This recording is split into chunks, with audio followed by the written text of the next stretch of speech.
The rain poured against the diner windows like 1,000 tiny tears that refused to stop falling. Inside, the dim yellow lights reflected off chrome tables and half-empty ketchup bottles. It was the kind of place where no one stayed long, where loneliness clung to every seat like a silent ghost. And in that corner booth, near the window streaked with rain, sat a man who had forgotten what warmth felt like. Daniel Turner, 38, had been coming to this diner for 3 months, every night at exactly 7. He'd order the same thing: black coffee, scrambled eggs, and toast. He didn't eat because he was hungry. He ate because it was the only thing that still felt like routine, something that kept him from completely falling apart. His wedding ring was gone, his apartment was half empty, and his heart, well, that was buried somewhere under the rubble of loss he didn't know how to escape from. His wife, Claire, had passed away in a car accident last winter, and since that night, Daniel's world had dimmed to gray. He'd stopped believing in fate, in kindness, even in people. Every smile felt rehearsed, every kindness temporary. He sat in silence, listening to the clinking plates, the distant hum of an old jukebox, and the sound of rain that reminded him too much of the night everything ended. Before we go further, if you believe in kindness, second chances, and the beauty of unexpected connections, please like, comment, share, and subscribe to our channel. Your support helps us keep spreading stories that touch hearts. That night was no different until it was. The door to the diner swung open, letting in a sharp gust of cold air and the sound of heavy rain. A young woman stumbled in, soaked to the bone, holding a small boy in her arms. The child, maybe 6 or 7 years old, had a thin frame and tired eyes that spoke of too many nights without comfort. The mother's hair was wet, sticking to her cheeks, and her coat was torn at the sleeve. She looked around, desperate, like someone trying to find a small island in a storm. Daniel looked up briefly, uninterested, until he saw the boy. The kid clung to his mother's neck, whispering something, his lips pale. They walked to the counter, and the woman spoke softly to the waitress. Daniel didn't mean to overhear, but the diner was quiet enough that her trembling voice carried through the air. "Please, can I get just a bowl of soup for my son? I'll pay you tomorrow. We've been walking for hours." The waitress, a woman who had seen all kinds of stories in this diner, frowned apologetically. "I'm sorry, ma'am. I can't give food on credit. It's policy." The mother's face fell.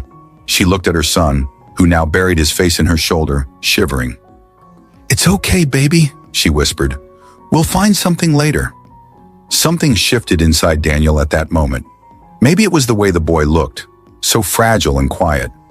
Maybe it was the tone of the woman's voice, full of exhaustion but holding on to dignity. Or maybe it was the ghost of his late wife whispering somewhere in his conscience, reminding him who he used to be. Without thinking, he stood up.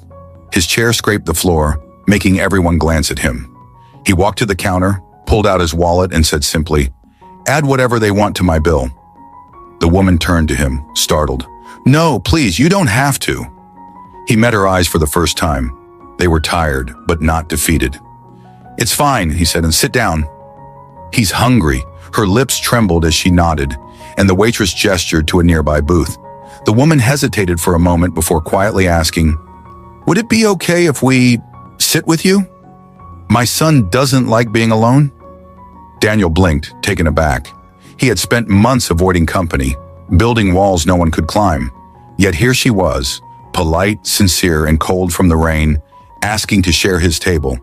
He hesitated, but the small boy's eyes looked up at him, wide and full of innocence. "Sure," Daniel said quietly. "Have a seat." They sat down across from him. The woman wrapped her arms around her son, trying to warm him. "Thank you," she murmured. "I'm Emily. And this is Noah." Daniel nodded, still unsure what to say. He wasn't used to talking anymore. But when the food came, 2 bowls of soup and warm bread, he found himself watching them. The way Noah's small hands held the spoon carefully, the joy in his eyes when he tasted something hot, the relief in Emily's smile. It was a scene Daniel didn't realize he'd missed so much. For the first time in months, he felt something stir inside him. Not just pity, but life. Emily explained between quiet sips that she and her son had been evicted from their apartment after she lost her job. They'd been staying at a shelter, but it was overcrowded.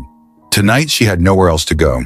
She wasn't asking for help, just a moment to rest and feed her child. Daniel listened, really listened. Her voice carried the kind of strength that comes from surviving when everything's been stripped away. And when she laughed softly at something her son said, Daniel realized how long it had been since he'd heard laughter that wasn't forced. Hours passed like minutes. The rain outside slowed and the diner grew quiet. Noah, full and warm, fell asleep with his head in his mother's lap. Emily's eyes softened as she looked at him. "He's all I have," she whispered, "and every day I'm scared I'll fail him." Daniel's chest tightened. He remembered saying almost the same words to his wife before their daughter was born, before the accident that took both of them. For a moment, the pain returned like a wave, but instead of drowning in it, he looked at Emily and said gently, "You're not failing him. You're here. You're fighting.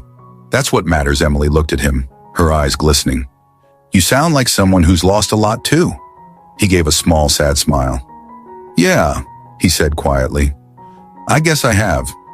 When they finally stood to leave, Emily reached into her pocket and tried to hand him a crumpled $5 bill. "It's not much," she said, "but I'll pay you back the rest soon." Daniel shook his head. "You don't owe me anything. Just take care of him." She hesitated, then reached out and squeezed his hand. "You have no idea how much this means." "Thank you." He nodded, but after they left, he sat for a long time, staring at the empty seats across from him. The diner felt different now, warmer somehow. He didn't expect to see them again, but fate had other plans. The next morning, as Daniel left for work, he saw Emily and Noah sitting outside a small library across the street. She was reading to him from an old children's book. He stopped. Something told him not to just walk away, so he crossed the street. "Hey," he said softly. "You two doing okay?" Emily looked up, surprised, then smiled faintly. "We're fine. We just needed somewhere dry to wait." Daniel hesitated before asking, "Have you found somewhere to stay?" She shook her head. "Not yet. The shelter said maybe next week." He thought for a long moment. Then, without planning to, he said, "I've got a spare room. It's not much, but it's warm. You can stay until you find something." Emily's eyes widened. "We couldn't possibly." "It's fine," Daniel said. "No strings. Just a safe place." She looked at him for a long moment before nodding, tears welling up. "Thank you." Over the next few weeks, something remarkable happened.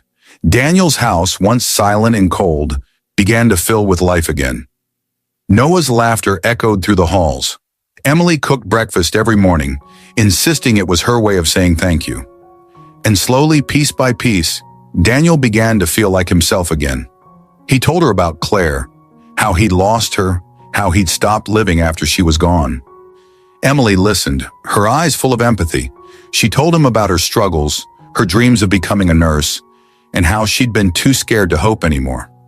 Together, they found healing in small moments: the smell of pancakes, the sound of a child's laughter, the quiet comfort of shared loss.